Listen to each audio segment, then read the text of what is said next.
I remember one of my favorite stories that I covered was, or most fascinating stories, was the interception of the Carrying A weapons shipment.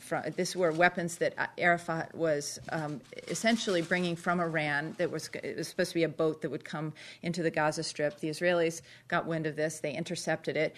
And I had access to the captain of the ship and got one of the first interviews with the captain in an Israeli jail. And what was interesting about that is that was the final straw for the Bush administration. They had been dealing with Arafat. They had been dealing with him. He had been talking peace, and they had been trying to get him to do certain things.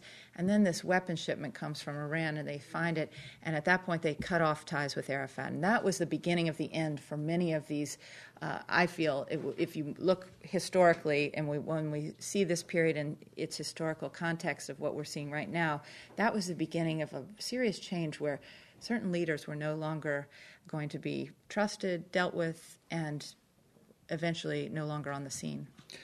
2 quick points there. One, you mentioned Israel, and I think the psychology of Israel is very, very important to understand, and on both sides.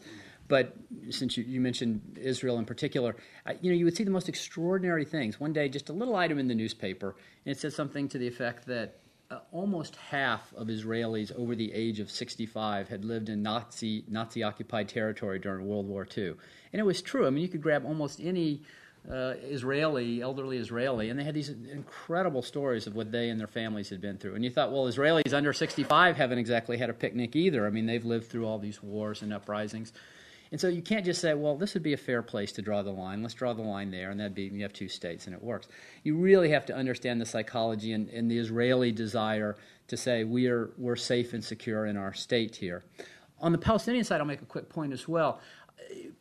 I think what is being underestimated, maybe not by this audience who clearly follows things, but the difference that Mahmoud Abbas and Salam Fayyad have made in the West Bank. Mahmoud Abbas has not made much progress in the negotiations, but I think he has had an impact on the thinking there that armed struggle is not the way forward. And he's been pretty successful in keeping that in check in the West Bank. And they've completely disarmed the Al-Aqsa Martyrs Brigades. I mean, they're pretty ruthless in crushing Hamas in the West Bank, but even their own people, just disarming them. And Salam Fayyad, the way he's developed an economy and focused Palestinians on building schools and institutions is a very important thing, and it's a real alternative and something that the Palestinians didn't have before.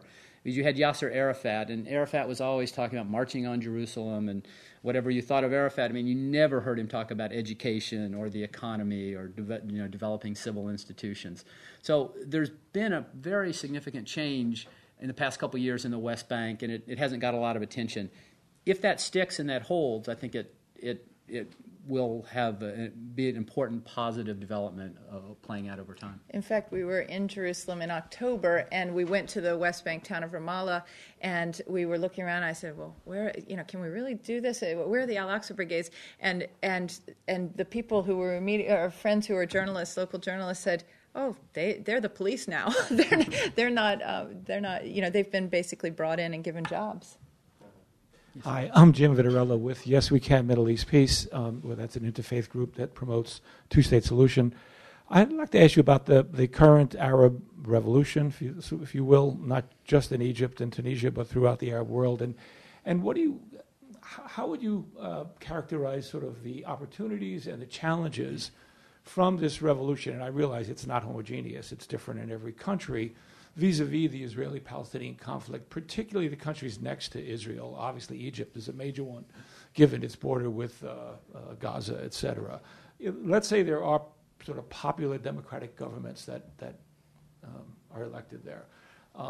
They're probably going to be more pro-Palestinian than the previous thing. So then where do you see that? I could see pluses and minuses on that. I know that a lot of Israelis only see minuses, but I could see both. What do you think about that? Yeah, I think it's a very mixed bag, particularly at this stage. The Israelis are obviously having a very negative feeling at the moment that if what's going to come out of this, and they feel it's probably not going to be good. They see Hezbollah's power in Lebanon. They see Hamas's strength in Gaza. They're worried about Iran's nuclear program still. So the Israelis see danger right now, and I think it's going to take years before they come around and say maybe this is positive. I think Egypt is the most important country by far. I mean, what happens in Libya and Tunisia is important in those countries. I don't think the Israelis are going to care very much. So keep an eye on Egypt. If the Egyptians can move forward, elect a government that's reasonable and may not be as dependable and reliable from the Israeli point of view as Mubarak was, but nonetheless it seems to be a representative government that may allow the Israelis to relax a little more if they don't see weapons flooding into Gaza and more attacks coming out of Gaza. That may make them feel, and in the long term, I mean, it's the only way to go forward. I mean, you couldn't keep Mubarak in power forever and other regimes, and something was going to give. So if you could get to a more stable democratic place, yes, I think that's right. But I think that's going to be a couple years at minimum before the Israelis will say, okay, we feel comfortable.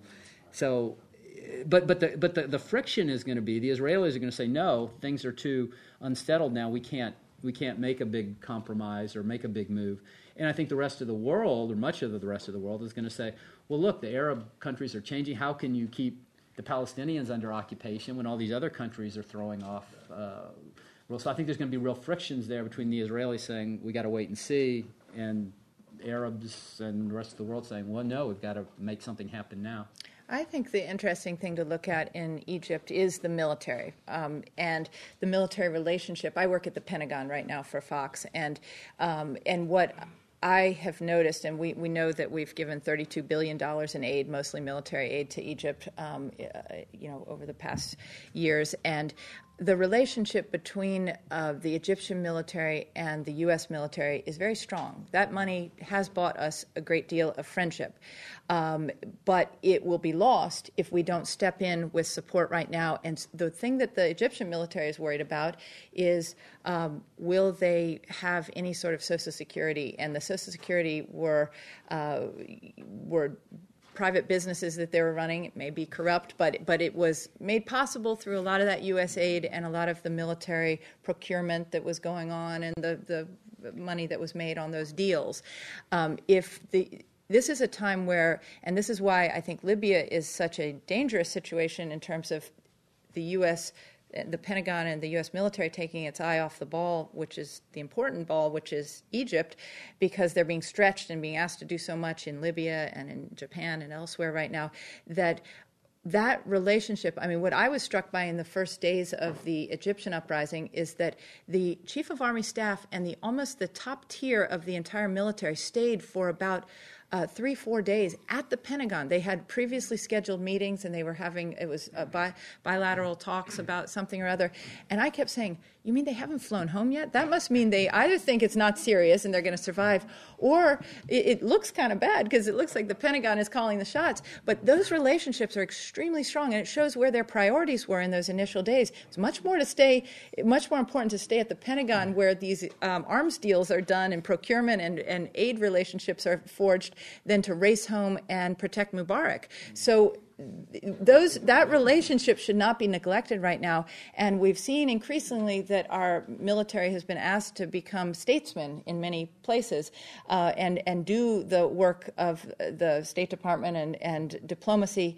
And in cases like Egypt, where there have been strong military relationships, we probably should call on them and benefit from those long-standing relationships to help guide the process. Because if we don't fill that vacuum, you can be sure that China or other countries will.